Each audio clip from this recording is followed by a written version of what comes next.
Alors bonsoir à tous et à toutes. Bah, écoutez, très heureux de vous retrouver donc de nouveau à la synagogue d'Anguin, à Sipanguin.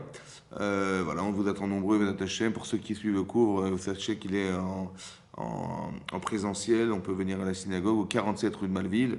Et on vous attend tous très très très nombreux, Benat Hachem. Alors, on va traiter la paracha qui est la paracha de Hémor. Et dans cette paracha en particulier, on traite du sujet de la Sphirata Homer. Ouais, le conte du Homer. Alors, on va lire le texte de la paracha et on va essayer d'y réfléchir.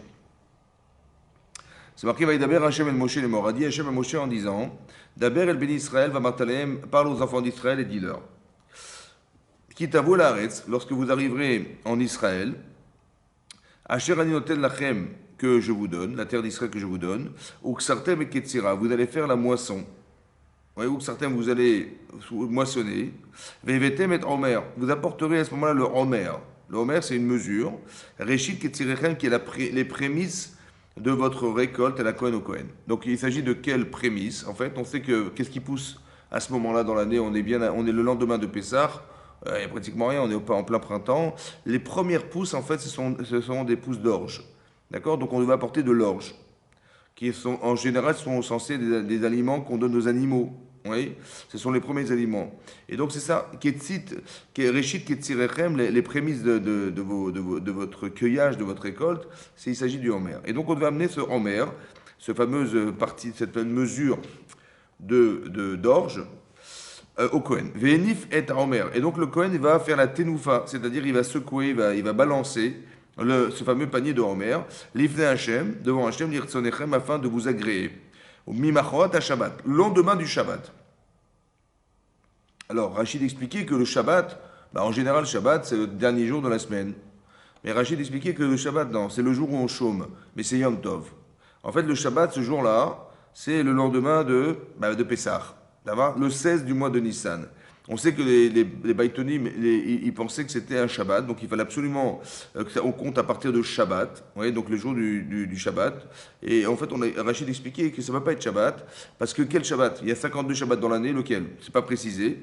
Donc c'est forcément pas le Shabbat de la semaine, c'est le Shabbat, le jour où on chôme. Et ce jour-là, en fait, c'est le jour du Yom Tov. Alors le lendemain de Yom Tov, le lendemain de Pessah, c'est là qu'on devait apporter ce fameux Homer, qui était les Réchites, les prémices de nos récoltes. On dit qu'on devait aussi apporter un sacrifice qui était un sacrifice de Rola, qui était âgé d'un an, l'Hachem. Donc, quelle est la mesure de la mincha? Shnei esronim, ouais, donc deux vingtièmes de solette de farine, beloula vachemel qui était mélangé dans l'huile, Ishe l'Hachem brûlé ensuite, Reach nichoach, et qui devenait agréable pour Hachem, Veniska yain. On devait aussi faire des libations de vin, Revit haïn, un quart de haïn. Velechem et kali carmel, donc ce sont du pain, du kali carmel, ce sont des graines grillées. L'autochelu adetsema yomazé, vous ne pourrez pas les consommer jusqu'à ce jour, jusqu'à ce que Ad aviachem et korban elokechem, jusqu'à ce que vous apportez ce sacrifice.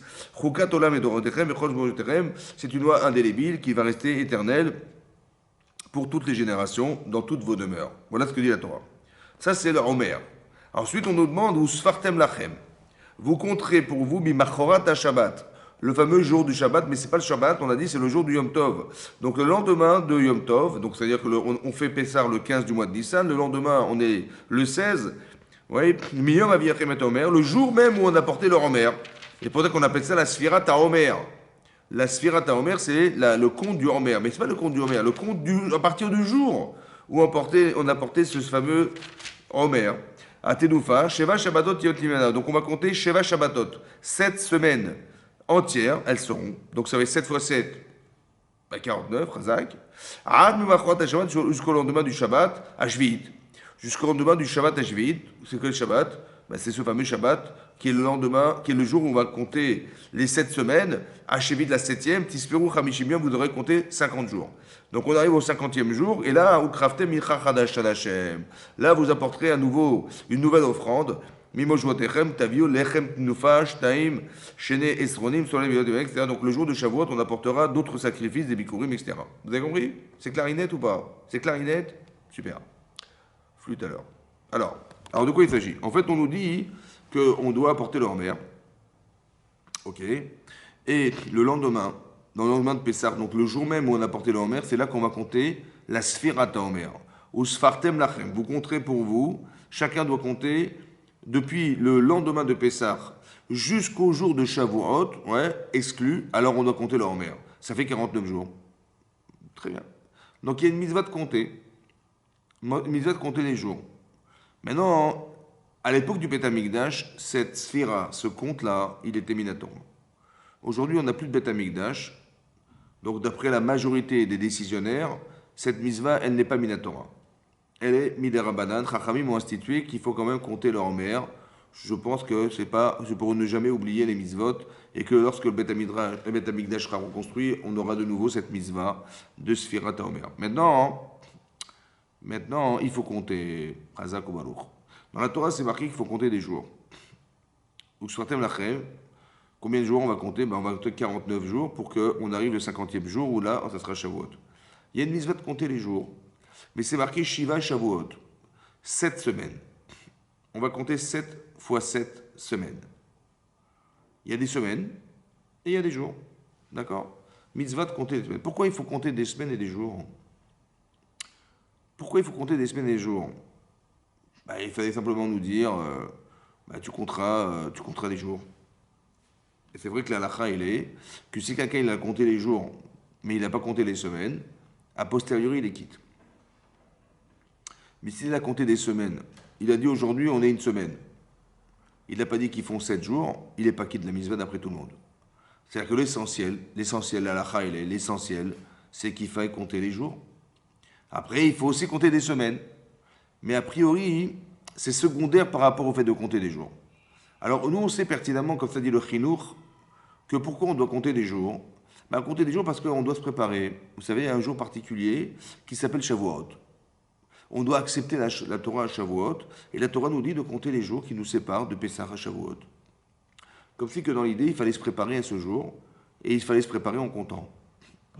Voilà ce que dit le chinour. Après, il explique le Rav, le chinour, il demande, il dit, mais pourquoi finalement, on n'a pas compté le jour de Pessah? Oui. Le jour de Pessah, on aurait fait la mitzvah de manger du maror, de manger des matzot, et ce soir même, on aurait préparé Shavuot, d'accord? Et on aurait compté effectivement 50 jours. Et donc, on aurait compté 50 jours à partir du jour de Pessah. Pourquoi il fallait absolument, non, séparer la cérémonie de Pessah, ça va? De se souvenir de la sortie d'Égypte, d'être capable de manger du maror, des matzot, de savoir qu'on était libre, sorti d'Égypte. Et le lendemain de ce jour-là, il fallait commencer une autre chose, c'est-à-dire commencer à compter, se préparer à la Sfirat HaOmer et se préparer au matin de Torah, au don de la Torah. Pourquoi on a séparé les jours? Comme si qu'il y avait une logique, une logique, qu'il fallait absolument fêter Pessah, indépendamment du fait de compter le Homer, indépendamment du fait de se préparer à accepter la Torah sur le mont Sinaï. Alors, l'idée première qui me vient à l'esprit, c'est d'expliquer comme ça. En fait, il ne faut pas mélanger les deux. Il ne faut pas mélanger, ça veut dire qu'il faut comprendre peut-être que, de façon logique, il fallait comprendre que d'abord, tu sors d'Égypte. D'abord, tu sors de l'esclavage. Il y a deux formes d'esclavage. Il y a l'esclavage physique. Si j'ai des chaînes aux pieds et que je ne peux pas me déplacer, alors effectivement, le boulet m'empêche de marcher, de me déplacer, je suis un esclave. Alors, prisonnier, esclave, prisonnier d'individus qui veulent absolument nous assujettir ou peut-être éventuellement, chas v'shalom, nous exterminer. On est des esclaves, on travaille dans des camps de travail, dans des camps de concentration là-bas, des camps de travaux, où il fallait faire comme un peu ça s'est passé dans l'histoire, malheureusement. C'est ce qui s'est passé en Mitzrayim. Maintenant, Hachem nous a libérés d'Égypte. Il nous a sortis d'Égypte. Donc on n'avait plus de chaîne aux pieds, on est sorti d'Égypte. Mais bizarrement, quand on est sorti d'Égypte, on n'a pas chanté. On n'était pas content. On n'a pas dit ouais super, on a couru comme des fous, on était content. On n'a pas chanté, on n'a rien fait. Et on a chanté lorsque la mer Rouge est ouverte. Et après qu'elle soit ouverte, on est rentré dans ce couloir d'eau là. Et on a été pourchassés par des Égyptiens sur qui on imaginait qu'ils allaient vouloir nous tuer. Et lorsque la mer s'est retournée contre eux, elle les a noyés. Et qu'on a pu voir Met al-Sefatayam, on a vu des Égyptiens morts au bord de la rive de la mer Rouge. C'est là qu'on a fait la Shira. Pourquoi la Torah précise qu'il fallait absolument qu'on ait vu nos persécuteurs mourir? Vous savez pourquoi? Et pourquoi Hachem a provoqué ça? Parce que Hachem, il voulait qu'on soit libre. Pas seulement libre physiquement, mais qu'on soit plus emprisonné mentalement de l'Égypte, de Pharaon. Vous savez, c'est marqué Vaï Béchalar Paro et Taham. C'est Pharaon qui nous a accompagnés pour nous sortir d'Égypte. Pourquoi ce détail? Pourquoi nous dire Vaï Béchalar Paro et Taham? Mais non, il fallait dire Hachem nous a sortis d'Égypte, tout simplement. Pourquoi c'est pas Hachem qui nous sort d'Égypte et c'est Pharaon qui nous libère? Je pense que l'idée c'est ça, c'est d'expliquer qu'en fait, on est sortis, vous savez comment? Comme des esclaves hébreux. Et si on est des esclaves des autres, alors on ne peut pas devenir un serviteur d'Hachem. Alors qu'est-ce que fait Hachem? Il sait pertinemment qu'au fond de nous-mêmes, on est sortis comme des esclaves. Alors il fallait absolument psychologiquement éliminer cet esclavage mental, d'être prisonnier mentalement des Paro. Parce que quand on sort d'Égypte, en fait, il y a encore l'ombre de Paro qui nous suit. Et on se dit, bon, peut-être qu'il va nous rattraper, peut-être qu'il va nous remettre dans des camps de travail. On ne sait pas, vous avez compris, on a toujours peur. Alors on n'a pas envie de chanter, parce qu'on est un petit peu prisonnier des autres. Alors qu'est-ce que fait Akadosh Baruch Hu? Il nous sauve. Pas seulement physiquement d'avoir été libéré d'Égypte, ce qui aurait été peut-être suffisant, mais Hachem il estimait que ça n'était pas suffisant pour accepter la Torah. Alors il fallait absolument nous libérer autrement, mentalement libérer. C'est lorsqu'on a vu qu'on n'était pas sous l'emprise de Paro et de son armée, que là on a été libéré et c'est là qu'on a vraiment chanté. Vous avez compris? C'est ça. Et c'est pour ça qu'il fallait absolument être libre.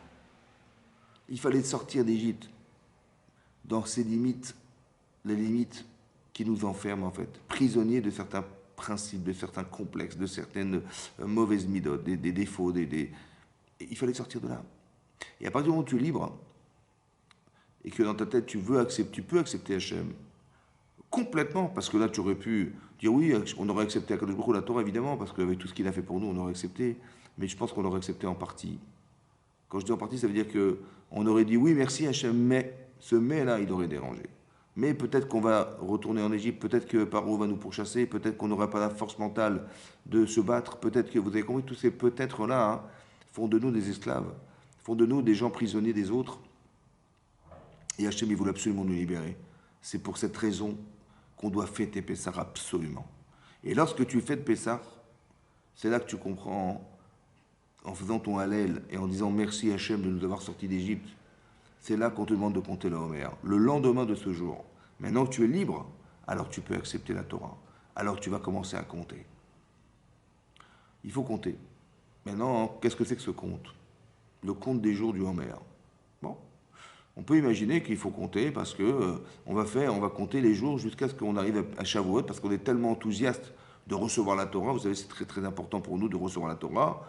Alors on va compter 1, 2, 3, 4, 5, 6, 7.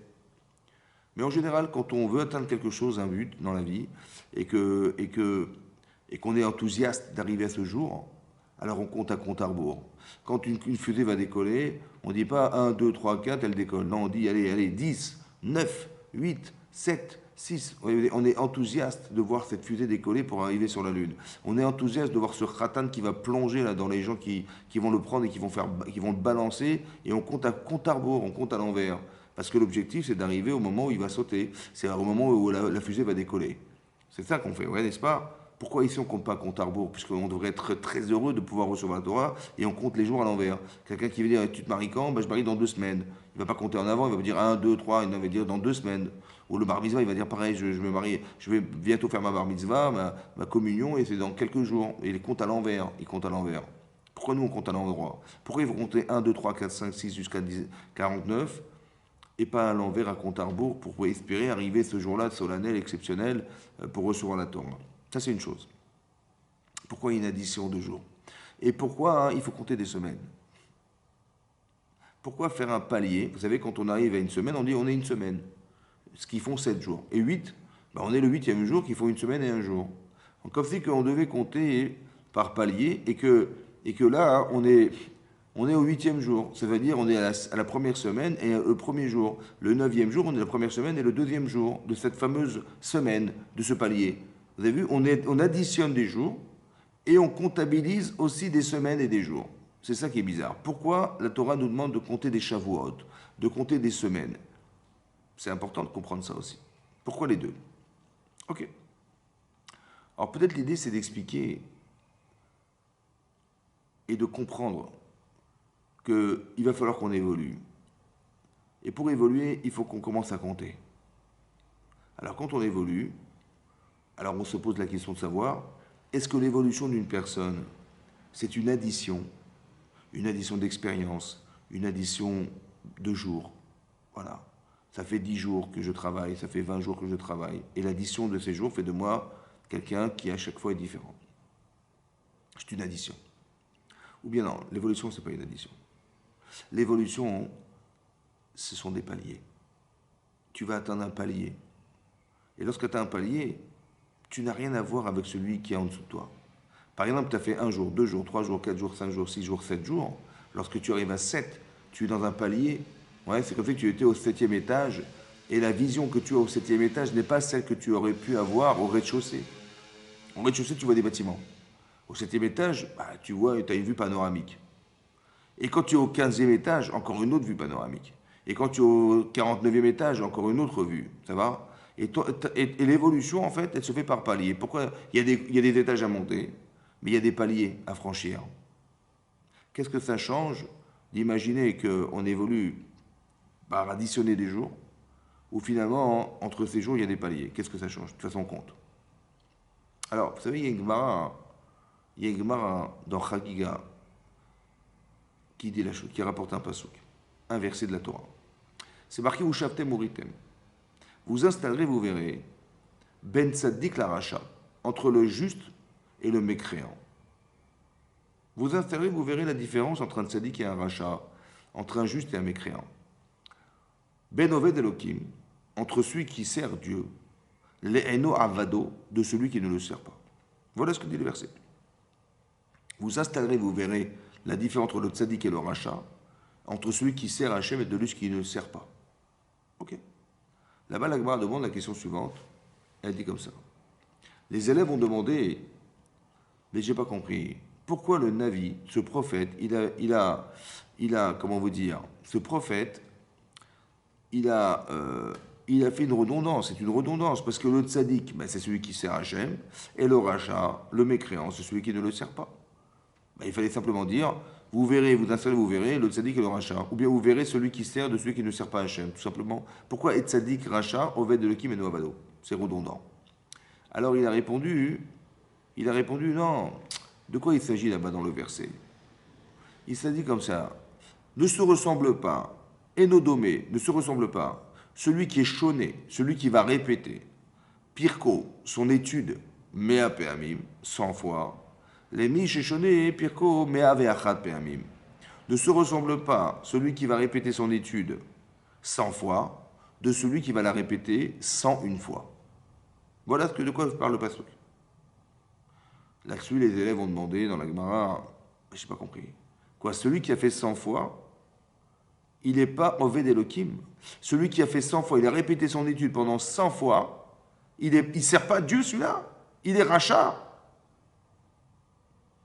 Mais il a fait 100 fois. Et l'autre, il a fait quoi? Une de plus. Alors, parce qu'il a fait une de plus, alors il s'appelle Tzaddik, et celui qui a fait 100, il s'appelle Racha. Comme ça, demandaient les élèves. Ils n'ont pas compris le verset. Du moins, ils n'ont pas compris l'explication du verset. Qu'est-ce que le Rav, il a voulu dire? Alors, sur ce Hillel, il a dit, je vais t'expliquer. Dis-moi, si tu vas louer un chamor, tu vas louer un âne, pour faire 10 parsaot, c'est-à-dire environ 40 km. Combien ça coûte? Il dit, j'ai été voir la location des ânes là-bas, j'ai vu les tarifs, c'est un zouz. Ça coûte un zouz. J'ai vu le tarif là-bas chez le commerçant, celui qui loue les ânes là, et bien c'est marqué un zouz. Ok. Pour faire combien? Pour faire 10 par saot. 10. Ok. Dis-moi, et 11 c'est combien? Il dit 11, ah bah tiens, c'est 11, c'est deux zouzim. 11 ça double. Voilà ce qu'il a expliqué Hillel. Vous avez compris? Pour faire 10 par Saot, 10 fois 4 kilomètres, alors ça coûte un zouz. Mais si tu veux faire une parsa de plus, 4 kilomètres de plus, ça double. Le prix va doubler. Pourquoi il a doublé? Non, il aurait dû payer 1,1 zouz. Non? Alors le Rav Dessler, il explique, en vérité, pourquoi ça double? Parce que quand tu passes 10, tu multiplies par lui-même. Qu'est-ce qu'il a voulu dire en fait, il a voulu dire, mais celui qui a fait 101, c'est que 1 de plus. En vérité, c'est pas 1 de plus. Le niveau qu'il a atteint, celui qui a fait 101, il est un multiple de 100. C'est un multiple de 100, c'est 100 puissance 100. Ça veut dire qu'il a multiplié par lui-même la capacité qu'il avait de faire 100 fois. C'est ça qu'il a voulu dire. Tu doubles le prix. Autrement dit, de cette Gemara, on a une preuve que l'évolution d'une personne, elle se fait par palier. Vous avez compris? C'est-à-dire que quand tu arrives à 100, tu as un niveau. Évidemment que celui qui a fait 100, c'est un grand tzaddik, évidemment. C'est un homme très juste, évidemment. Seulement comparativement à 101, il est comme si qu'il n'avait pas servi Hachem. Tellement que le palier de 101, d'avoir fait un de plus, il décuple sa capacité de connaissance autant que de capacité à retenir. On sait qu'il y a une ségoula, vous savez, quand on fait 100 une fois, on dit qu'on nous promet qu'on n'oubliera plus jamais. Quelqu'un qui répète 101 fois quelque chose, c'est une promesse des Chachamim qui n'oubliera pas ce qu'il a étudié. Ça veut dire qu'il a atteint un palier où il n'oublie plus. Mais qu'est-ce qu'il a fait de plus? Un, c'est rien, un. Mais comparativement à l'autre, il n'est pas Oved Elohim, celui qui a fait 100. Bien sûr que c'est beaucoup, mais c'est pas comparable. Vous avez compris? Voilà. C'est un petit peu comme, tu dis un enfant, il a 3 ans. Bon. Mais un enfant de 3 ans n'est pas un enfant de 5 ans. Et un enfant de 5 ans n'est pas un enfant de 10 ans. Et un enfant de 10 ans n'est pas un enfant de 13 ans. Et 13 ans n'est pas un enfant de 18 ans. Tu dis, mais qu'est-ce qu'il y a comme différence entre 3 ans et 5 ans? Il y a 2 ans. Mais ça n'a rien, il n'a plus rien à voir. Il a passé un palier dans sa vie. Et ce palier lui permet d'avoir une cohérence différente, d'avoir une vision des choses différentes, une vision du monde différente, d'avoir. Mais c'est que 2 ans de plus, c'est que 3 ans de plus, c'est rien. J'ai compris, mais c'est comme ça que ça se passe. Dans le monde professionnel, tu dis, mais il a travaillé pendant 3 ans. Mais celui qui a travaillé 3 ans, il n'a rien à voir. Il a passé des paliers d'évolution qui n'a rien à voir avec celui qui vient d'arriver. Ou qui n'a fait qu'un an dans cette entreprise. Ça n'a rien à voir. Mais en vérité, il ne faut pas dire, ouais, il a fait 3 ans. Non, c'est pas 1, 2, 3, non. C'est qu'il y a des paliers qu'il a dû passer et qui lui ont permis d'accéder à quelque chose. Ça va? Quoi? C'est ce qu'on appelle l'évolution. Il a une perception de la vie et des choses et des éléments qui sont devant lui qui n'ont rien à voir avec celui qui n'est pas passé par ces expériences. Ou du moins, il a vécu quelque chose évidemment. Mais il y a des gens, vous savez, il y a des gens qui vont stagner dans un palier. C'est ça qui est problématique. Si la vie est une addition de jours ou d'années, alors quelqu'un qui a 50 ans, il a 50 ans. Mais si la vie est une évolution par palier, par exemple, tu vas arriver normalement à 18 ans, tu vas t'intéresser, je ne sais pas moi, à acheter une moto ou à passer ton permis de conduire. Ok. Mais quand tu as 20 ans, tu te restes plus à la moto, tu te dis, tiens, il faut commencer, peut-être je vais m'intéresser fondamentalement à mes études, à mon avenir. Quand tu as 25 ans, tu dis, c'est plus la moto, c'est plus ma voiture, c'est mon mariage. Et quand tu as 30 ans, etc., c'est d'avoir peut-être encore un enfant, etc. Vous avez compris l'évolution? Voilà. La problématique, le type qui a 30 ans, il n'est pas en problématique d'avoir des enfants. Il a le problème d'avoir des enfants, pas d'acheter une moto, d'acheter une voiture. Et celui qui a 18 ans, ça ne l'intéresse même pas, ça ne lui traverse même pas l'esprit d'avoir des enfants. Pour lui, il veut acheter sa moto, ça va? Ou il veut acheter sa voiture, voilà ce qu'il veut. Il veut passer son permis, voilà ce qu'il veut. Ou il veut commencer ses études, voilà ce qu'il veut. Ça n'a rien à voir, vous savez, mais ce sont des paliers d'évolution. C'est-à-dire qu'une personne arrive à un certain âge, ou même un an après, il n'est plus le même homme. Il n'est plus la même femme. Aucun rapport. Il a des préoccupations qui n'ont rien à voir avec celui qui avait un an de moins que lui. Aucun rapport. Vous avez compris? Mais pourquoi? Parce qu'on évolue. Mais c'est un palier d'évolution. Ce n'est pas une addition d'années ou de jours. Qu'est-ce qu'on gagne à dire que ce sont des paliers ou pas des paliers? Ce qu'on gagne, c'est extraordinaire. Parce que vous avez un homme qui s'appelle Rabbi Akiva. Lui, il a fait Teshuvah à 40 ans. Bon. Mais à 40 ans, il ne savait pas lire. À 40 ans, il va aller au Talmud Torah, dans une école où on apprend à lire, où il va se retrouver à 40 ans avec des enfants de 6 ans. avec des enfants de 10 ans. Bon. Mais vous comprenez bien que quand on apprend à lire à un enfant de 6 ans et qu'on apprend à lire à un homme de 40 ans, c'est pas pareil. Lorsqu'on explique des choses à un enfant de 10 ans, c'est pas la même compréhension qu'un homme il a à 40 ans. Pourquoi? Parce qu'il a passé des paliers dans sa vie.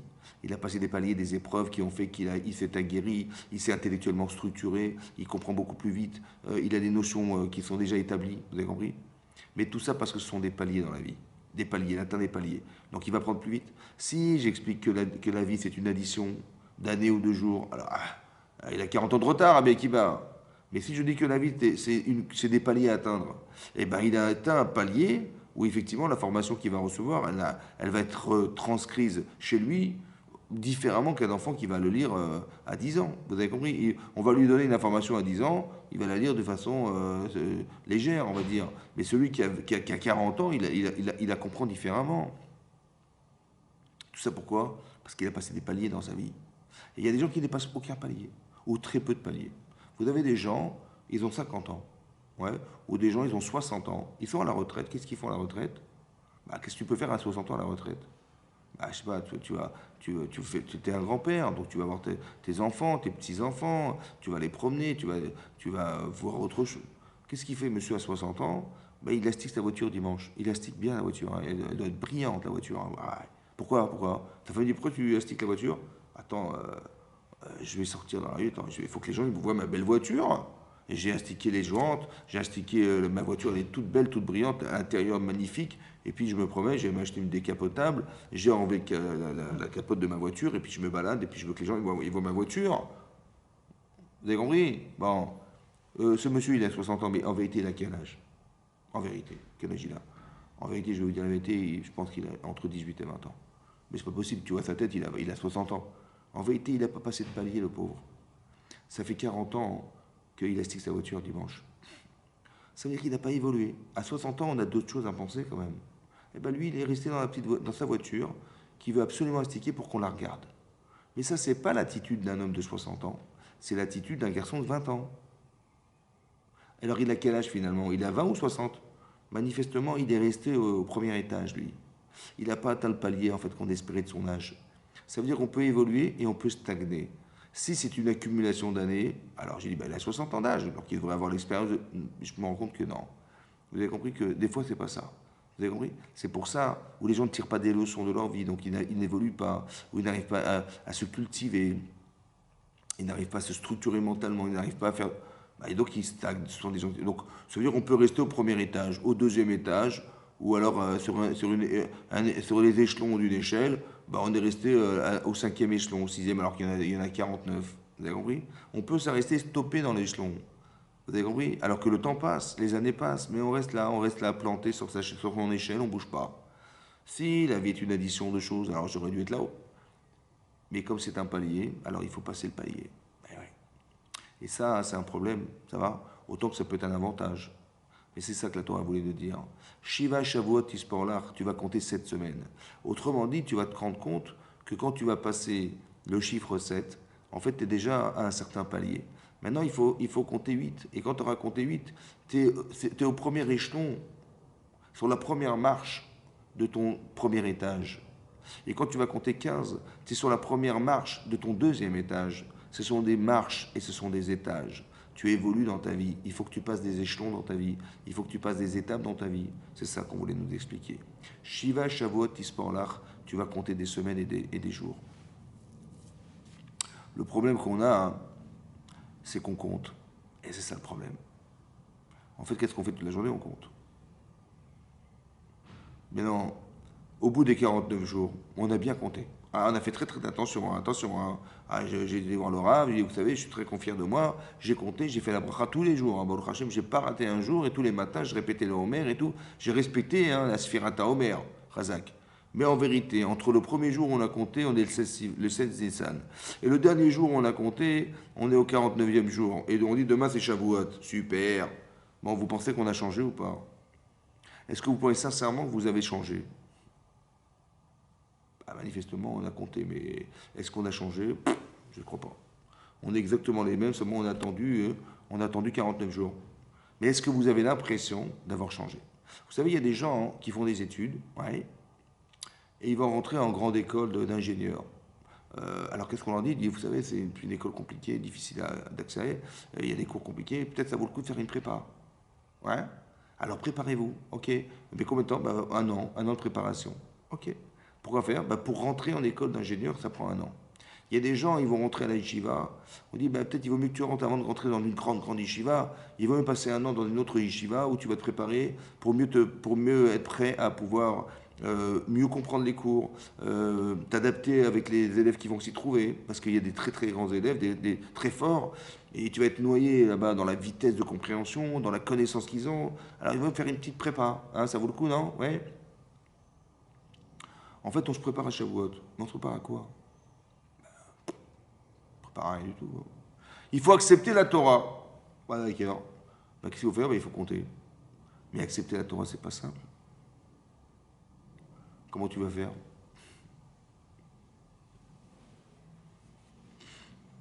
Ça veut dire quoi accepter la Torah? C'est ça Shavuot. Il faut accepter Hachem. Il faut accepter la Torah entière. Pas dire non, non, oui, ça je prends. Les Shabbats, non, c'est un peu saoulant. Les filles, je crois on va fermer les yeux. Les escroqueries, c'est marqué dans la Torah, l'autre à choc. Il ne faut pas escroquer les gens. Ah, attends, elle est bonne celle-là. Oh. Et comment on fait la part d'un ça? Comment on fait alors? Si tu voles pas, tu escroques pas les gens. Comment tu vis? Comment tu vis? Tu peux pas, hein, tu peux pas. Un type, un type, il me téléphone pour que je change sa porte blindée. Bon. Non, il me dit non, pardon, il me dit, j'arrive pas à ouvrir ma porte. Ou alors il me dit, voilà, on m'a cambriolé, on a forcé la porte. Bon, moi je vois la porte, je lui dis, bon, en vérité, elle est très bien la porte. Mais je lui explique, tu sais, et tu auras un problème pour l'ouvrir, la fermer, l'autre il n'y connaît rien dans la porte. Puis bon, puis de toute façon l'assurance va me rembourser. Bah alors, je peux bien lui dire qu'on va la changer la porte, ça va, c'est pas grave. Bon, je vois l'assurance, j'escroque la personne, il va finalement payer peut-être plus cher que ce que ça coûte, je sais pas. Mais comme il comprend rien, bah, c'est pas grave, vous avez compris, c'est pas grave. Le garagiste, c'est pareil. Je vais voir le garagiste, moi j'y connais rien, mécanique. Hein. Il me dit, ah, vous savez, vos voitures, ça va pas du tout. Hein. Ah bon, ah oui, j'ai vu, j'ai constaté, il y a un problème au niveau de l'embrayage, il y a un problème au niveau du joint de culasse, au niveau... Moi, je connais rien. Mais en fait, il n'y a aucun problème. Hein. Le joint de culasse, il n'a aucun problème. Et vous comprenez que l'embrayage, il est très très bien. Seulement, moi, j'y connais rien. Hein. Alors, il va me faire croire qu'il faut changer l'embrayage et le joint de culasse et d'autres, et les durites et les machins. Et puis la facture, elle va gonfler. Mais comme j'y connais rien et que je suis ignorant dans ce domaine, il va escroquer en fait la personne. Vous voyez, parce que par mes connaissances. Vous comprenez? Bon. Donc, on fait ce qu'on veut, quoi. Non, la Torah dit dans la source. Il ne faut pas escroquer les gens. De toute façon, il y a un bon Dieu sur la terre. Donc, tu penses gagner d'un côté, mais tu ne vas pas gagner. On ne gagne pas comme ça. Pourquoi? Vous savez pourquoi on ne gagne pas? Parce que qui c'est qui donne la part ça? Qui c'est qui donne la subsistance? Ben, c'est un Kadosh Baruch Hu. Et toi, tu crois que parce que tu vas voler, tu vas gagner? Non, mais tu plaisantes. Tu plaisantes. Ça veut dire que tu pensais qu'Hachem, c'est pas compté. C'est un mauvais comptable, il manque des zéros sur la fiche de paye, il manque des zéros sur mon compte. Comment je vais faire pour les combler, ces zéros-là? Bah, je vais rajouter de l'argent, bah, je vais aller voler les gens, c'est comme ça. Bon, mais si tu crois en Dieu, tu peux pas faire ça. Tu peux pas faire ta file le matin et penser que Dieu va t'aider, et d'un autre côté, tu es obligé de voler pour que tu gagnes ta vie. Vous avez compris? C'est un peu paradoxal, un petit peu. Alors, c'est pas comme ça que ça marche, non. Il faut que tu acceptes toute la Torah. Tu dis, mais comment je vais faire? T'inquiète pas. Hachem, il saura te faire gagner de l'argent. T'inquiète pas. Honnêtement. N'aie pas peur. N'aie pas peur. Ou du moins, peut-être que tu rêves. Peut-être que tu penses que tu dois en gagner énormément, alors que c'est pas. Que si tu en gagnes trop, tu vas te perdre. Peut-être. Alors, peut-être que ça vaut le coup que tu en gagnes un peu moins et que tu sois lucide. Plutôt que d'en gagner trop et de perdre ta vie. Et de perdre la Torah et de perdre le judaïsme. Peut-être, hein, je sais pas. Est-ce que tu sais être riche? J'en sais rien. Tu vois, il y a des gens qui rêvent de gagner au loto. Et puis ils gagnent au loto. Il dit, oh purée, mais c'est incroyable, j'ai gagné 150 millions d'euros. Waouh, mais c'est super. Qu'est-ce que tu vas faire dans ta vie? Je vais kiffer ma vie, je vais faire des voyages, je vais m'acheter ce que j'ai envie, je vais acheter des maisons à mes parents, à mes enfants, à mes certains. Bon. Et le type, qu'est-ce qu'il a fait pendant 10 ans? Ben, il n'a rien fait. Il a fait que jouir de son argent. Et bon, malheureusement, des fois il a été exploité par des gens, des fois il a été escroqué par des autres, et puis il a dépensé sans compter. Et puis au bout de 10 ans où il a tout dépensé, il ne reste plus rien. Mais ça fait 10 ans qu'il ne fait rien. Ah ouais. Alors qu'est-ce qu'il va devenir ce monsieur? Quand on a profité avec autant de jouissance, c'est très compliqué d'aller au boulot. C'est comme des gens, ils achètent des vins à 200 euros, mais ils sont excellents, magnifiques. Hein. Mais quand tu leur fais goûter un autre vin, pour eux, c'est de la piquette. C'est-à-dire que. Mais il vaut 200 euros, il vaut 12 euros. Il ne peut plus boire du vin, c'est fini, il ne peut plus. Hein. En dessous de 200 euros, mais c'est impossible. Vous avez compris ce qui se passe? Ton niveau d'exigence, fais gaffe. Fais gaffe. Attention, parce que tu peux rater ta vie sous prétexte que tu veux jouir de l'existence. Alors, on m'a pas dit qu'il ne faut pas se profiter de l'existence. Bah, évidemment. Mais seulement fais attention, fais attention, fais attention. Respecte ce que tu es. Si tu sais être riche, ça vaut le coup. Mais si tu ne sais pas l'être, si tu faisais des petits métiers et tu gagnais à peine ta vie et tout à coup tu deviens milliardaire, fais attention. Parce que c'est pas tout le monde qui est capable d'être riche et c'est pas tout le monde qui sait gérer la richesse. Vous avez compris? C'est un niveau, c'est un niveau. Et donc c'est pas évident. C'est pour ça qu'il faut faire attention. Donc, pour revenir au sujet, comment ça se passe? Comment je vais pouvoir arriver à Shavuot prêt à accepter la Torah? Comment je vais faire? Alors que j'ai rien fait pour, j'ai juste compté. Quelqu'un qui fait une prépa, il se prépare. Donc il prépare quelque chose qui l'amène à penser qu'il va pouvoir entrer dans cette grande école. Il va penser qu'il va pouvoir rentrer à la yeshiva, celle qu'il espère atteindre. Mais il s'est préparé. Mais quelqu'un qui compte, il s'est préparé à quoi? À rien du tout, il a compté. 1 jour, 2 jours, 3 jours, il n'a rien fait du tout. Vous savez, il y a un pasouk dans la paracha de Vayetse qui dit la chose suivante. C'est marqué que Yaakov, lorsqu'il a rencontré Rachel, hein, il a dit à son beau-père, du moins à son futur beau-père, je vais travailler 7 ans pour ta fille. Et après, je l'épouserai. C'est quand même étonnant, non? Au lieu de dire, vous savez, tous les khatanim qui veulent se marier, en général, ils veulent se marier vite, dans 3 mois, 4 mois. Ben, ils ont décidé de se marier. Je ne vois pas pourquoi ils attendraient. Et donc, ils ont pensé qu'il fallait faire vite, Et là, on voit que Yaakov, il n'a pas dit 3 mois, il n'a pas dit 3 ans, il a dit 7 ans. 7 ans, il a proposé, 7 ans à son beau-père. C'est surprenant, hein, surprenant, étonnant. Ok. Et donc, son beau-père, évidemment, il a accepté. Maintenant, Yaakov Avinu, c'est marqué dans la Torah, Vayaravod. Vayaravod, il a travaillé. Sheva Shanim. 7 ans. Vayu Be'enav, dit la Torah, ces années étaient à ses yeux. Kiyamim Achadim. Comme des jours Echad. Echad en hébreu, ça veut dire un. Comme des jours Echad, ça veut dire comme des unités de jours. Comme pour dire que c'est passé vite. Très très vite. Be'avatota, par amour pour elle. Là-bas, on s'étonne. Parce que c'est passé vite par amour. Comment ça passe vite par amour? Mais non, l'inverse. C'est l'enfer d'attendre par amour. Un, on n'a pas compris comment il a pu proposer 7 ans. Et 2, c'est passé vite par amour. Non. Quand on aime quelqu'un, on est prêt à se marier. Et d'attendre de se marier alors qu'on l'aime, c'est très dur, c'est l'enfer. C'est trop long, c'est trop long. Et lui, non, c'était très court, par amour. J'ai pas compris. Comment il aime sa femme, Yaakov Avinu? Comment il aime... Moi, je connais pas cet amour. Moi, je connais l'amour qu'on connaît nous, c'est-à-dire on veut épouser sa femme, on veut épouser son mari. On attend qu'une chose, c'est de se retrouver sous la roupa et de retrouver sa femme et son mari. Voilà ce qu'on veut, c'est ça. Oui, non. On va se marier, on va fonder un foyer, on a des projets communs. Donc, on est pressé d'atteindre ce projet commun. Et là, ce qui paraît pour nous impossible à atteindre, que d'attendre, ben pour lui, il est très patient, mais par amour pour elle. Mais comment il aime sa femme alors? J'ai pas compris. Comment il aime sa femme, Yaakov? Alors l'explication, c'est comme ça.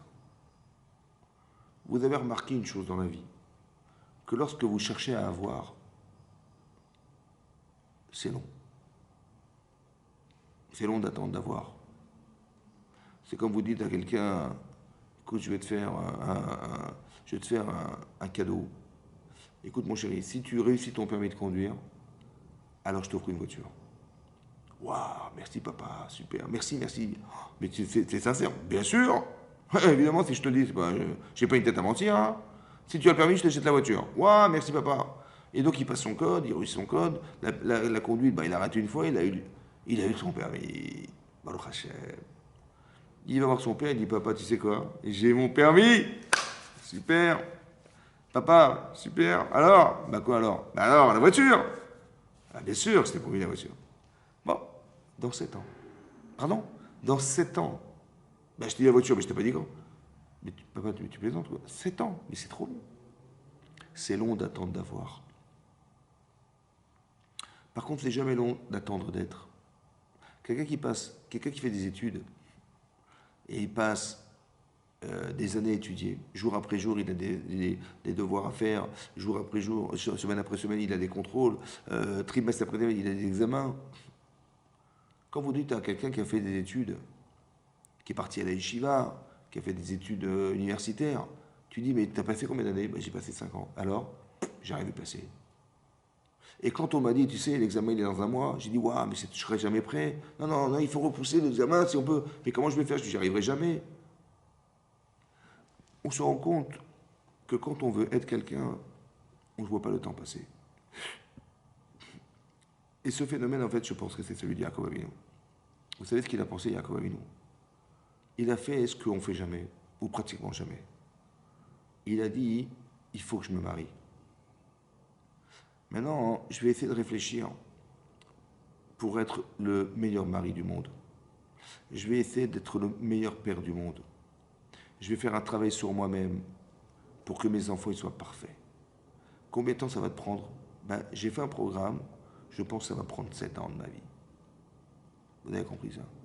Ça veut dire qu'il a fait un programme qui lui permet de réfléchir et de comprendre comment je vais être un mari idéal, comment je vais être un père idéal, comment mes enfants ils vont sortir cachers, pas tordus, et comment je vais devoir réagir à chaque fois pour ne pas que mes enfants aient une mauvaise compréhension de leur vie, de demain.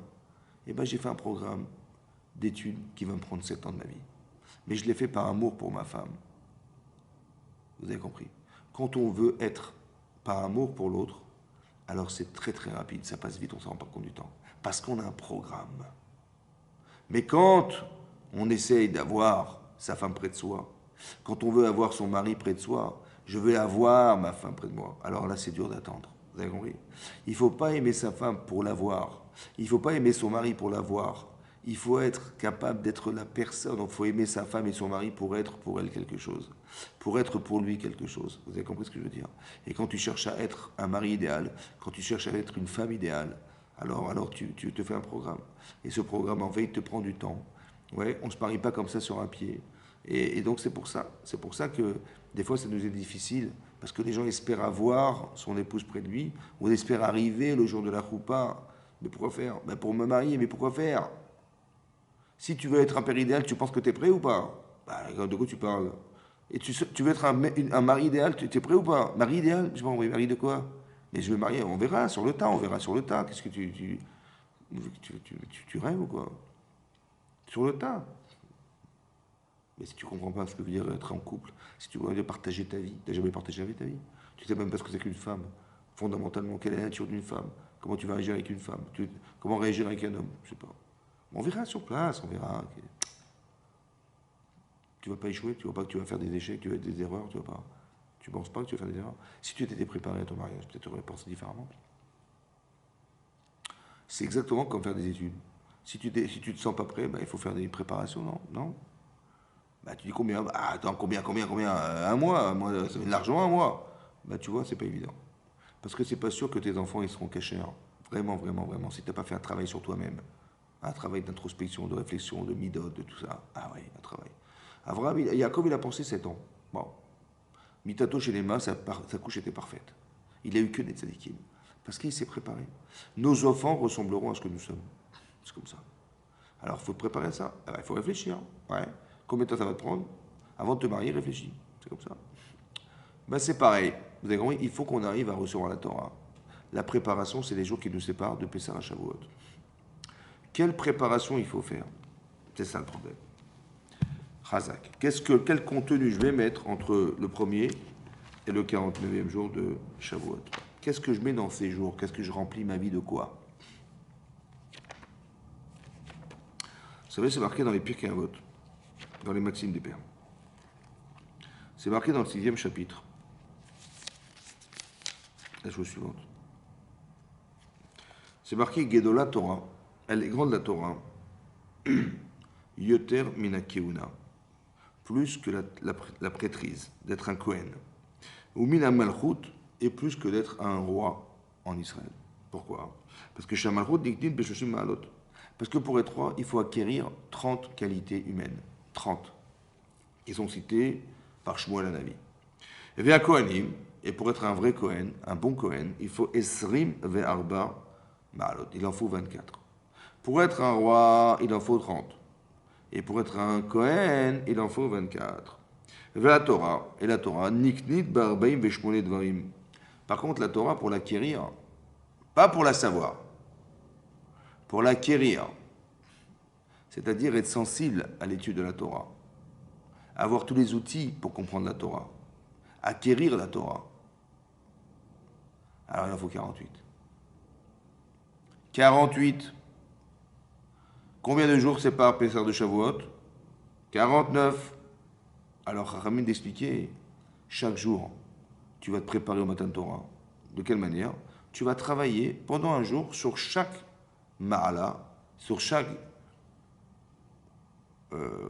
chaque élément qu'on va citer, tous les jours. Et au bout du 48e jour que tu auras fini, le 40e, tu vas faire la synthèse des 48. Et là, tu peux rentrer pour accepter la Torah, parce que tu vas faire un kinyan de la Torah. C'est-à-dire pouvoir accepter la Torah. Vraiment, vraiment, vraiment. Et ça se prépare. Comment tu fais? Eh bien, tu vas te préparer en étudiant chaque ma'ala qui est cité dans le Pirkei Avot. Il y en a 48. Et je vous les cite. Pas les 48, hein, on n'aura pas le temps, mais je vais vous en citer quelques-unes, on va essayer d'y réfléchir et vous expliquer que c'est qu'un kinyan d'acquérir. C'est quoi d'acquérir la Torah? Alors, Vélouen, on les cite. Betalmud. Talmud, c'est-à-dire qu'il faut apprendre le chasse. Le Talmud, ben, c'est de connaître la Torah chez Béalpé, c'est-à-dire la Torah orale. Vous savez qu'il y a la Torah écrite qui est la Bible, ouais, celle que vous avez dans le Chumash, et vous avez la Torah orale qui est l'explication de la Torah écrite. Mais non, la Torah orale et la Torah écrite. La Torah écrite, c'est la synthèse de la Torah orale. La synthèse. Maintenant, il y a un verset dans la Torah, et il faut l'expliquer. Où est-ce qu'on l'explique? On l'explique dans le Shas, dans la Torah chez Balpé, dans la Mishnah, dans la Gemara, dans les Rishonim, dans Rashi, Tosfot, le Ran, le Rabbi Yosef, le Rashba, le Ritva, tous les commentaires, le Ramban, etc., etc. Jusqu'à arriver à la Lacha. Maintenant, vous avez compris que le génie de la Torah, il se trouve où? Ben, il ne se trouve pas dans le Chumash, parce que je n'ai pas forcément compris ce qui est marqué. Mais comprendre, c'est décanter au plus large possible. Ça, c'est le génie de la Torah, c'est la Torah chez Baal Pé. Alors, il faut étudier la Gemara, c'est comme ça. Et ça prend du temps. Mais il faut finir le chasse. Il faut connaître à fond les sujets. Parce que sur quel regard de ta vie tu vas pouvoir décider? Bah, tu peux décider tout seul, évidemment. Ou alors tu peux décider avec le regard de la Torah. Et il vaut mieux. Tu sais pourquoi? Bah parce que Hachem existe. Hein. Donc s'il existe, il faut que tu sois capable de comprendre ce qui t'arrive. Puisque tout ce qui t'arrive a été pensé par un Kadosh Baruch Hu. C'est Hachem, c'est Dieu qui te présente des circonstances, des occasions, des invitations qui s'appellent le temps. Tu rencontres des gens, tu vis des expériences. Vous avez remarqué que les jours ne se ressemblent pas. Ben pourquoi? Parce que c'est Hachem, Akadosh Baruch Hu lui-même, Dieu, qui nous propose de vivre des choses que je n'ai pas forcément décidées. Mais c'est lui qui me les fait vivre. C'est lui qui me les fait subir. Comme si que j'avais besoin de passer par ces étapes de ces événements-là, pour pouvoir y réfléchir et pour pouvoir me dire mais comment je vais traduire cette réalité. Ben, il y a toujours plusieurs façons de le comprendre. Il y a celle du Yetzer Hara aussi. Ouais. Il y a les gens qui ne sont pas capables de comprendre ce qui leur arrive. Il y a des gens qui ne sont pas outillés pour comprendre. Et il y a des gens qui vont regarder avec le regard de la Torah.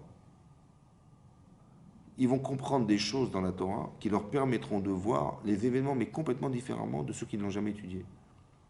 Vous avez compris? Ben ça, c'est le Talmud. Il faut étudier la Torah. Il faut connaître la Torah. C'est ça, le Talmud. Ok. Ensuite, il y a marqué Shmiat Haozen. En français, ça se traduit par l'écoute de l'oreille. Shmiat Haozen. Il faut que tu te prépares d'abord à étudier la Torah. La deuxième chose qui est la plus importante, aux yeux des Chachamim, des sages de la Torah, c'est d'apprendre à écouter avec l'oreille. Bon. Je ne savais pas qu'il y avait une autre manière d'écouter. C'est quoi Shmiat Haozen? L'écoute de l'oreille. Ben évidemment l'oreille. Pas les pieds, ni tes mains, ni tes... C'est quoi l'écoute de l'oreille? Ça veut dire que l'oreille, ça veut exclure quoi? Puis il y a marqué l'oreille, ça veut dire qu'il y a l'oreille, mais pour autre chose. Mais pas quoi? Qu'est-ce qu'il peut y avoir d'autre qui nous permet d'entendre? Alors peut-être n'écoute pas avec ton cœur. Peut-être n'écoute pas avec ton cerveau. Écoute avec tes oreilles. Ça veut dire quoi d'écouter avec son cerveau? Ben, ça veut dire que il y a des gens, vous leur parlez, hein, ça vous arrive des fois, vous commencez la phrase, ça va, j'ai compris, ça va. Je dis des fois ça tombe bien, il a bien compris, des fois il n'a rien compris. Il me dit, mais c'est ça que tu voulais dire, n'est-ce pas? Je dis, mais pas du tout. Laisse-moi finir ma phrase. Shmiat Haozen, c'est-à-dire il faut d'abord écouter les gens. Maintenant que tu as bien entendu, alors tu peux réfléchir. Mais il faut apprendre à écouter. C'est comme lorsqu'on était à l'école, vous vous rappelez, le professeur, il nous disait, attention, hein, je vous pose un problème, j'ai choisi un sujet, relisez le sujet 3 fois. Relisez le problème 3 fois avant de répondre. Je dis pourquoi? Ben, vous allez vous rendre compte des fois que des gens, ils font des hors-sujets. Ouais, hors-sujet. C'est-à-dire qu'il a fait une dissertation, mais aucun rapport avec le sujet. Hein. Je dis, mais t'as pas compris le sujet ou quoi? Je dis, mais si, je l'ai très bien compris. Mais comment ça fait que tu as fait hors-sujet? Alors je vais vous dire pourquoi il a fait hors-sujet. Parce qu'il a réfléchi en lisant. Il était sûr, il n'a pas écouté en fait. Il a écouté ce que son cerveau lui avait fait croire. Mais est-ce que tu es sûr que ce que tu as pensé, c'est ce qui est marqué? Tu vois bien, si tu avais vraiment écouté le sujet, il faut éteindre ton cerveau. Éteins le cerveau. Éteins. Et juste ouvre tes oreilles. Ça va? Et à partir du moment où tu écoutes sans réfléchir, et que tu es sûr d'avoir bien écouté, alors tu peux réfléchir. Parce que le problème, c'est qu'on ne sait pas écouter. Les gens sont très intelligents, vous savez. Alors quand on leur parle, ben, ils y réfléchissent en écoutant. Mais non, soit tu as bien compris, soit tu as compris ce que tu voulais entendre. Et c'est pas sûr que ce que tu voulais entendre, c'est ce qu'il a voulu te dire. Alors qu'est-ce qu'il faut faire? Ben, il faut la mettre en veilleuse. C'est pour ça qu'on allume les Shabbats, les veilleuses. Pour la mettre en veilleuse. C'est comme ça. En fait, pourquoi il faut se taire? Il faut se taire. C'est comme les portes. Il faut la fermer. Vous avez compris? C'est comme ça. C'est comme les ceintures. Il faut la boucler. Vous avez compris? Et quand tu la boucles, et quand tu te tais, eh ben, tu as au moins l'humilité d'écouter les gens. Au moins tu as écoute de ce que la Torah te dit. Tu étudies Rashi. Bon, il traite d'un sujet. Mais si tu as des a priori sur la liberté, je ne sais pas moi, sur un sujet quelconque, ben tu vas penser et tu vas réfléchir en lisant. Maintenant tu dis, mais oui, Rashi l'a dit comme j'ai pensé. C'est vraiment, j'ai pensé comme Rashi. Mais tu as bien écouté ce qu'il t'a dit? Ou tu avais plutôt envie de faire dire à Rashi ce que tu pensais? Hein? Ah, c'est ça qui est le problème. Ne fais pas dire au commentaire ce que tu penses. Laisse-le parler, le commentaire. Laisse parler la Torah. Alors comment tu fais? Ben, il faut te taire. Il ne faut pas réfléchir. Shmiat Haozen, l'écoute de l'oreille. Il n'y a que l'oreille qui entend et personne d'autre n'entend que l'oreille. Ni ton cœur qui ressent ce que tu lis, ni ton cerveau qui réfléchit à ce que tu lis. Il ne faut pas réfléchir. Il faut écouter. Et si tu écoutes, tu peux au moins t'assurer que ce que tu as entendu, c'est ce qui est marqué dans le texte. Parce que tu peux tout déformer, tu te rends compte de la folie. C'est-à-dire, tu dis, mais c'est ça que la Torah a marqué ça dans la Torah. Mais c'est parce que la Torah dit, Birlal. C'est pas ce qu'elle a dit la Torah. Mais j'étais sûr que la Torah avait dit ça. Mais d'où tu as vu ça? Ben, regarde Rashi, c'est marqué dans Rashi, c'est marqué dans la Gemara. Et quand tu lis la Gemara, tu dis, mais c'est pas du tout ce qui est marqué. Le problème, c'est que tu réfléchis en écoutant. Ah, ça va pas, ça. Il faut écouter Shmiata Ozen. Il faut apprendre à se taire et à laisser son oreille entendre. Et là, que tu as bien entendu, tu es sûr, tu t'es rassuré. Tu as répété 3 fois, tu as bien écouté, tu es sûr. Alors là, tu peux réfléchir. Ensuite, c'est marqué Arichat Sfataim. En français, ça veut dire Arichat Sfataim, ça veut dire articuler les lèvres. Ça veut dire quoi articuler les lèvres? Articuler les lèvres, ça veut dire d'abord on t'apprend à écouter. Ok.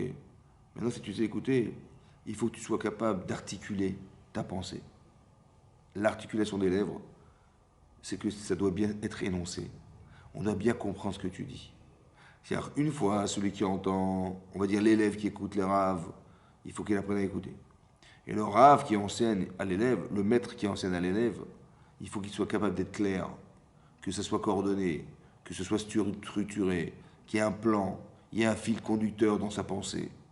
Et la personne qui écoute dit oh, oui, oui, j'ai suivi le plan, j'ai très bien compris ce qu'il a dit. Arichat Sfataim, c'est d'être capable d'articuler la pensée et qu'on a bien compris l'évolution de ton raisonnement, de la construction de ton raisonnement jusqu'à la conclusion. Il faut articuler. D'accord? Et les gens, ils ne savent pas faire ça. Ils ne savent pas faire un plan, ils ne savent pas faire, une démonstration. Et ils sont brouillons et on ne comprend rien à ce qu'ils racontent. Il a dit ça, après il a mélangé dans ça, après il a dit non, oui, j'oublie ça, après je vais te dire ça là-bas. Voilà, compris. Pourquoi? Parce qu'il ne sait pas être marir sfatav. Ça veut dire qu'il ne sait pas articuler sa pensée. Il ne sait pas. Alors on ne comprend rien. Ça veut dire qu'il y a un problème au niveau de l'écoute. Mais pour être connu, avoir un kinyan, il faut savoir se taire et laisser son oreille écouter. Et il faut aussi de savoir apprendre pour acquérir la Torah. Ce sont des moyens fondamentaux pour acquérir la Torah. Il faut savoir être logique. Ah ouais, il faut être logique. Il faut savoir mettre les choses dans l'ordre. Il faut savoir les dire dans l'ordre. Il faut savoir articuler la pensée pour que je comprenne ton raisonnement. Comment j'ai compris la conclusion? J'ai compris parce que tu m'as expliqué depuis le départ de ton raisonnement jusqu'à la fin, j'ai vu que c'était coordonné et c'était logique et j'ai aucune question sur la démonstration que tu m'as faite. C'est super. Ça s'appelle Arichat Sfataim, ça en français. Ça veut dire articuler tes lèvres. Il faut que je comprenne tout ce que tu m'as dit du début à la fin. Tu as bien démontré, tu as bien articulé la pensée et donc c'était clair. Ça fait partie des choses qui nous permettent d'accéder à la Torah, ça. Bina Talev. Bina Talev, la Bina. C'est quoi la Bina? Il y a ce qu'on appelle la Chorma. La Chorma, c'est la connaissance. Ça peut être l'intelligence. La Bina, c'est la nuance. La Chorma, c'est la bibliothèque. La Bina, c'est de différencier les livres. Là, tu as un livre de Gemara, là, tu as un Chumash, là, tu as un Teilim, là, tu as une Mishnah. Vous avez compris? La Bina, c'est la capacité de différenciation des livres. Et le Da'at, c'est la capacité à réagir à ce que tu sais. C'est-à-dire que j'ai appris quelque chose, et quand il arrive une situation, je réagis à ce que je sais. Ça veut dire qu'il y a un lien entre la connaissance et la conscience des événements. Donc quand on lit dans la Torah qu'un enfant n'a pas de da'at, ça veut dire qu'il est bête. Ça veut dire qu'il n'est pas forcément réactif à ce qu'il va voir. Tu dis, mais ça fait combien de fois que je te répète? Tu comprends rien ou quoi? Pourquoi tu n'as pas fait ce que je t'ai dit? Il n'y a pas de da'at. C'est pas de da'at, ça veut dire, j'ai pas fait attention. C'est vrai, je savais, mais j'ai pas fait gaffe. J'ai pas vu, il n'y a pas de da'at. Mais on avait pris rendez-vous ensemble, je t'avais dit, pas de da'at. Il ne fait pas le lien entre la connaissance qu'il a et l'espace-temps dans lequel il se trouve. Il n'y a pas de da'at. Vous avez compris? Ça, c'est le da'at. Bina Talev, c'est la capacité à faire des nuances. Lev, c'est les sentiments. Ça paraît contradictoire. Ça veut dire que la Bina, c'est intellectuel, et le Lev, le cœur, c'est les sentiments, c'est émotionnel. Il faut avoir une Bina Talev, c'est-à-dire être capable de comprendre avec des émotions. C'est compliqué, ça. Parce que si tu mets des émotions dans l'intellect, tu vas risquer de comprendre ce que tu désires. Et ça, c'est pas bon, ça. Alors, c'est quoi la Binat Alev?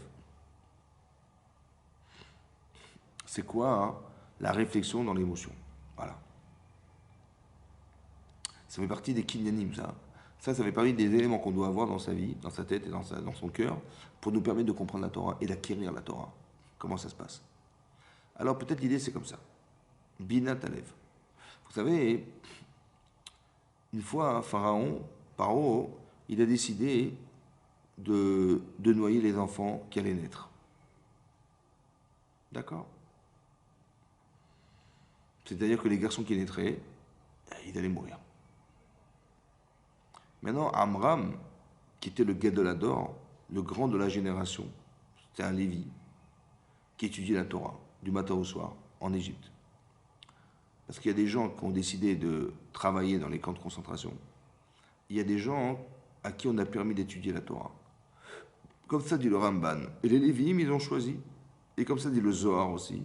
C'est marqué Bechomer ou Bilvenim, ou Bechol Avoda Bassadeh. Chomer ou Lvenim, Chomer, c'est le bitume. Ils ont fabriqué du bitume. Et les Venim, ils ont fabriqué des briques. Dans tout Bechol Avoda et tous les travaux qu'ils faisaient dans les champs. Maintenant, le Zohar, il explique là-bas, Rabbi Shimon Bar Yochai, dans le Zohar, il explique Chomer, c'est Kalva Chomer. C'est un raisonnement a fortiori. Les Venim, les briques, les Venim, c'est Binyana Shel Torah. Ils fabriquaient des raisonnements dans la Torah. Ça veut dire que tu pouvais choisir. Soit tu es assujetti à l'étude de la Torah, soit tu es assujetti au travail forcé. Tu pouvais choisir. C'est du Ramban. Maintenant, Amram, Gadol Adoraya, c'est le grand de la génération, le grand dans la Torah de la génération. Et lorsqu'il a entendu que Paro avait décrété qu'il fallait tuer les garçons qui allaient naître, il a dit, bon, je divorce. Pourquoi tu divorces? Je divorce parce que je suis quand même un père responsable. Et que ma femme tombe enceinte et que l'enfant qui va naître, Chas v'Shalom, soit un garçon qu'on a pu tuer, je ne vais pas être un criminel quand même, dans le doute. Alors je vais m'abstenir d'avoir des enfants et je vais divorcer. Et aussi parce que je n'ai pas envie de faire porter à ma femme cette souffrance d'avoir eu un enfant et de savoir qu'au bout de cette souffrance, au bout de cette grossesse, elle va avoir la souffrance de savoir que si c'est un garçon, il va mourir. Ah, ça, j'ai pas le droit de faire subir une chose pareille. Je préfère pas, dans le doute. Alors, je préfère ne pas rester marié et je divorce. Ok. Et comme Amram a décidé de divorcer, c'est ça qu'il a pensé. Alors, dit la Torah, la Gemara dans Sota, elle dit que tout le monde a suivi. C'est-à-dire que tous les Israël, ils ont divorcé de leur femme. Nous dit la Gemara que sa fille Myriam, elle vient voir son père. Il dit, papa, j'ai juste pas compris. Tu dis, qu'est-ce que t'as pas compris? Ben, j'ai pas compris parce que Paro, il tue les garçons, mais pas les filles. Or, toi, en te privant d'avoir des enfants, ben, tu prives les filles de vivre. C'est vrai. Maintenant, le garçon, ok, il va naître. Bon, Paro, il le jette dans le Nil. Il le tue, ok. Mais cet enfant mort, il va où? Ben, il va aller au Gan Eden. Il va aller au Gan Eden. Le jour de sa naissance, il va au Gan Eden. Et toi, tu prives le garçon d'aller au Gan Eden. Mais tu fais pire que Paro. La fille qui veut vivre, tu l'empêches de vivre. Et le garçon qui va au Gan Eden, tu l'empêches d'aller au Gan Eden. Ah oui, parce que tu le prives d'avoir des enfants. Tu fais pire que Pharaon. Il a dit, mais bien sûr, tu as raison, ma chérie. Il a épousé sa femme et ils ont eu Moshe Rabbeinu. Incroyable. Maintenant, j'ai pas compris. Gadol Adoraya, c'était le plus grand de la génération. Comment il a pu être rattrapé intellectuellement par une jeune fille, son enfant, quoi. Et comment il a pu, avec toute la émouna qu'il avait et toute la Chormat Torah qu'il avait, il n'a pas compris que ça pouvait être pire que Pharaon. Si je n'ai pas compris. Gadol Ador, c'était le grand de la génération. Comment c'est possible qu'il n'ait pas été plus grand en Torah et plus grand en émouna que sa fille? Je n'ai pas compris. Comment c'est possible? Intellectuellement, il est très largement au-dessus d'elle. Et la émouna, l'expérience de, il est largement au-dessus d'elle. Binat Alev, comprendre des nuances avec son cœur. Alors la différence peut-être elle est comme ça. Myriam, elle voit son père, elle voit Pharaon. Elle voit son père en face d'elle et elle voit Pharaon. Il dit, si mon père était Pharaon, il m'aurait laissé vivre. Mais mon père est mon père, j'aurais jamais pu vivre. Ça, c'est parce que je suis une fille. J'aurais tellement voulu vivre. Mais mon père, il m'empêche de vivre, alors que Paro me laisse vivre. Et même si j'étais un garçon, bah, Paro, il me jette dans le Nil. Bon, mais je veux Gan Eden. Mais mon père, il m'empêche de vivre. Il m'empêche d'exister. Il se refuse à me faire naître. C'est pire que Paro. Vous savez le problème, c'est que on est des fois des pères responsables. On est un gadolador. On peut être un gadolador. Mais ça veut dire qu'on est tellement responsable, en vérité, qu'on veut ni faire souffrir sa femme, ni imaginer qu'on est un criminel en ayant des enfants. Le problème, c'est qu'il manquait un paramètre. Il manquait l'enfant. De quel droit tu te permets de décider pour l'enfant qui veut vivre? Vous avez compris ça? C'est ça qu'elle lui dit, sa fille. Bina Talev, tu fais des nuances, c'est bien, mais il est où ton cœur? C'est ça qu'elle lui dit. Il n'y a que celui qui est capable de se mettre dans la peau de l'enfant, c'est-à-dire d'être la victime, qui peut comprendre ça. Mais quand on est gadolador, des fois, ou quand on est père de famille, ben on est plus enfermé dans la responsabilité d'être père que dans celui qui va subir les choix qu'on va décider pour les enfants. Vous avez compris ça? Vous avez compris? Ça veut dire que des fois on fait des choix, mais on les fait subir à nos enfants, on les fait subir à notre mari, on les fait subir à nos femmes. Mais c'est pas ça. Il aurait fallu te mettre à la place de ta femme, de mettre à la place de ton mari, de mettre à la place de tes enfants. Et là, tu aurais pu décider avec le regard des autres. Mais depuis quand tu vas faire subir aux autres ce que toi, tu as décidé? J'ai pas compris. C'est ça qu'elle lui dit. Vous avez compris? Bina Talev. Tu vois bien que tu as réfléchi intellectuellement, mais tu n'as pas mis ton cœur dedans. Ton cœur, c'est quoi ton cœur? Bien sûr qu'il a mis son cœur. Il dit, ben, ma femme, ton cœur, c'est de mettre dans la place de celui qui va subir ton choix. C'est ça ton cœur. Et ça, il faut avoir Bina Talev dans la Torah. Ça fait partie des kinyanim de la Torah. C'est comme ça qu'on va acquérir, c'est comme ça qu'on va se former, c'est comme ça. Et sachez une chose, c'est que jour après jour, on va évoluer. Alors tu vas faire Talmud, après tu vas réfléchir à Shmiata Ozen, Arichat Sfataim, Bina Talev, Eva, Emma, Veira. Tu en as fait 7. Ouais, il y en a 20. Ben, quand tu vas arriver à la Simcha, tu vas passer un palier. Et quand tu auras fait 7, tu auras fait 14, tu auras fait 21, tu auras fait 28, tu auras fait 35, tu auras fait 42, tu auras fait 49. Mais c'est à chaque fois des paliers, des paliers, des paliers. Et tu vas te rendre compte qu'à chaque fois que tu travailles sur une qualité humaine, une qualité que la Torah te demande d'acquérir, qui c'est qui est marqué dans les Pirkei Avot, tu vas passer un palier. Tu n'es plus la même personne, tu n'es plus le même homme, tu n'as plus la même compréhension de la Torah. Mais ce qu'on espère, c'est qu'à travers toutes ces connaissances, à travers tout ce travail personnel que tu as fait sur toi-même, à travers tous les paliers que tu as pu traverser, alors tu vas pouvoir accepter la Torah. Là, tu es outillé pour accepter la Torah. Vous avez compris? C'est ça. C'est ça. Et dans ces jours-là, il faut remplir ces jours. Il ne faut pas seulement compter, il faut réfléchir à ce qui est marqué dans les Pirkei Avot. Et chaque jour, on va réfléchir. Ça veut dire quoi? Pourquoi je dois étudier la Torah? Pourquoi je dois apprendre à écouter les gens? Pourquoi je dois apprendre à articuler ma pensée? Pourquoi je dois pouvoir avoir une Bina Talev, etc., etc., etc., etc. Et vous allez voir que votre vie va changer. Et là, vous pouvez dire que vous êtes outillé pour accepter la Torah. Maintenant que je suis prêt, alors je vais accepter la Torah. C'est ce travail préliminaire qu'on doit faire de Pessah à Shavuot. Et on se souhaite, Bezrat Hashem, que voilà, on puisse se préparer à ce jour exceptionnel et accepter la Torah avec toute l'ampleur et la simcha qui nous engage. Amen, Kenny Ratson. Merci beaucoup de m'avoir suivi. À la semaine prochaine. Au revoir.